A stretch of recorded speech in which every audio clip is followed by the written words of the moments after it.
Ladies and gentlemen, thank you for standing by, and welcome to the United Homes Group Second Quarter 2025 Earnings Call and Webcast. All lines have been placed on mute to prevent any background noise. After the speaker's remarks, there will be a question and answer session. If you would like to ask a question during that time, press star followed by the number one on your telephone keypad. If you would like to withdraw your question, press star one on your telephone keypad. As a reminder, today's call is being recorded. I will now hand today's call over to Erin Reeves McGinnis, General Counsel. Please go ahead. Good morning and welcome to United Homes Group's second quarter of 2025 earnings call. Before the call begins, I would like to note that this call will include forward-looking statements within the meaning of the federal securities laws. United Homes Group cautions that forward-looking statements are subject to numerous assumptions, risks, and uncertainties which change over time. These risks and uncertainties include, but are not limited to, the risk factors described by United Homes Group in its filings with the Securities and Exchange Commission. Accordingly, forward-looking statements should not be relied upon as representing our views as of any subsequent date, and you should not place undue reliance on these forward-looking statements. We do not undertake any obligation to update forward-looking statements to reflect events or circumstances after the date they were made, whether as a result of new information, future events, or otherwise, except as may be required under applicable securities laws. Additionally, reconciliations of non-GAAP financial measures discussed on this call to the most directly comparable GAAP measures can be accessed through the company's website and in its SEC filings. Hosting the call today are United Homes Group's Chief Executive Officer Jack Micenko and Chief Financial Officer Keith Feldman. With that, I'd like to turn the call over to Jack. Thank you, Erin, and good morning to everyone joining us on the call. Home sales revenue came in at $105.5 million on 303 new home deliveries at an average sales price of $349,000. Home sales gross margin for the quarter was 18.9%, representing a 100 basis point improvement over the second quarter of 2024 and counter to the broader industry trend. Net new orders declined 5.9% year over year, primarily due to a 10% decrease in average community count. Our sales pace was relatively consistent on a year-over-year basis, coming in at 1.9 homes per community per month. Overall, I'm pleased with our company's performance this quarter as we continue to navigate changing market conditions. Demand trends during the second quarter were inconsistent as home buyers continue to weigh their desire for home ownership against the reality of high mortgage rates and concerns over affordability. On a positive note, we saw fairly resilient traffic patterns through the quarter, both online and in our communities, which we feel is a sign that buyers in our markets remain engaged and interested in buying a home, provided it fits within their budget. We continue to offer mortgage rate buydowns and other financing incentives as a way to address affordability concerns with our buyers. Another way we combat the rising cost of home ownership is by keeping the price of our homes well below the industry average. In June, the median sales price of new homes sold in the U.S. was $402,000, an average of $501,000. This compares to United Homes' average sales price of $349,000 in the second quarter. Keeping our home prices affordable for the vast majority of home buyers in our markets will continue to be a focus in our communities. Another focus for our company will be the continued rollout of our updated new home designs to each of our markets. Last year, we embarked on a company-wide review of our floor plans and product offerings and realized there was an opportunity to enhance the appeal of our homes. Since that time, we've systematically introduced refreshed product into our communities, and the response has been extremely positive. Not only has this initiative given a boost to our sales pace, it's also aided in our profitability, with gross margins on our refreshed homes trending approximately 300 basis points higher than the legacy product. We believe our gross margins will be higher in 2025 compared to 2024 as a result of this product transition. We continue to be disciplined in our approach to land acquisition, adhering to an asset-light strategy while making sure each deal meets or exceeds our underwriting criteria. Lot costs continue to be the key driver of home price inflation, as we've been successful in stabilizing and in some cases lowering the direct costs that go into building our home, thanks in part to the rebidding initiative we've implemented last year. We've also seen some builders walk away from land deals in our markets recently, and we're optimistic this will lead to some softening in lot costs in the future. To sum up, I'm pleased with our progress in the quarter, and I believe United Homes is well positioned as we head into the back half of the year.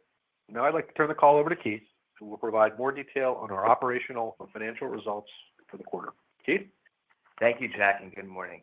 For the second quarter of 2025, we reported a net loss of $6.3 million, which includes a fair value adjustment of $6.2 million, primarily related to the accounting for the contingent earnout liability which fluctuates each quarter based on our ending stock price.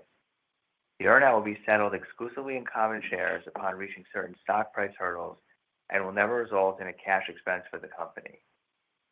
For the 6 months ended June 30, 2025, net income was $11.8 million, which included a change in fair value of $15 million, primarily related to the accounting for potential earnout liabilities.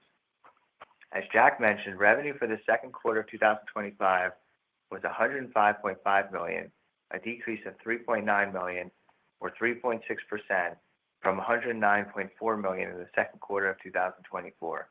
Revenue for the 6 months ended June 30, 2025 was $192.5 million, compared to $210.3 million for the 6 months ended June 30, 2024. The year-over-year decline was primarily driven by lower home closings, partially offset by an increase in our average sales price. Home closings for the second quarter of 2025 totaled 303 homes, down from 337 homes in the prior year period. Home closings for the 6 months ended June 30, 2025 were 555 homes, compared to 648 homes for the same period in 2024. Net new orders for the second quarter was 304 homes, down from 323 homes in the prior year period. Net new orders for the 6 months ended June 30, 2025 were 600 homes, compared to 707 homes in 2024. Backlog as of June 30, 2025 stood at 202 homes, representing approximately $74.9 million in value. Gross profit for the second quarter of 2025 was $19.9 million, up $300,000 or 1.5% from $19.6 million in the prior year period. Gross margin improved by 100 basis points to 18.9% compared to the same period last year and 270 basis points compared to the first quarter of 2025. Adjusted gross margin was also up when compared to the prior year period from 20.9% to 21.3%. We believe the margin expansion is driven by the success of our refresh floor plan portfolio and direct construction cost savings attributed to the rebidding initiative. For the 6 months ended June 30, 2025, gross profit was $34 million, which decreased from $35.7 million from the 6 months ended June 30, 2024. However, gross margin increased from 17% in the 6 months ended June 30, 2024 to 17.7% in the 6 months ended June 30, 2025. Adjusted gross margin was 20.2% for the 6 months ended June 30, 2025, a slight decrease from the 20.7% from the 6 months ended June 30, 2024. Selling, general, and administrative expenses for the second quarter was $18 million, excluding approximately $2.2 million in stock-based compensation expense, transaction costs, and severance expense. Adjusted SG&A totaled $15.8 million, or 14.9% of revenue. For the 6 months ended June 30, 2025, SG&A expense was $34.2 million, and adjusted SG&A expense was $30 million, or 15.6% of revenue. As of today, we have 55 active communities, down from 59 a year ago. As previously mentioned, new communities are expected to become available in the second half of the year, which should provide a boost to our sales efforts later in the year. As of June 30, 2025, we controlled approximately 7,300 lots, which included a mix of owned, optioned, and land banked assets, positioning us to drive future growth and capture market opportunities. We have approximately $95.2 million of liquidity in cash and availability on our credit facility as of Q2. We remain focused on driving margin expansion, maintaining cost discipline, and supporting our growth through strategic community openings and product enhancements. That concludes our prepared remarks. Operator, please open up the line for questions.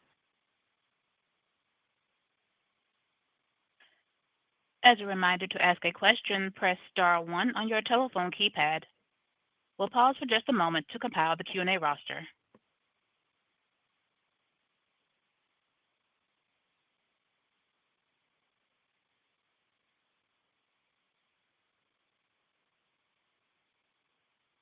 At this time, there are no questions in queue. I will now hand the call back over to the presenters for any closing remarks. Okay, if there's no questions, thank you, Tamika.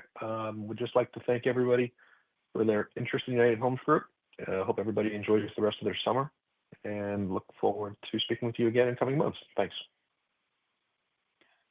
This concludes today's call. Thank you for joining. You may now disconnect your lines.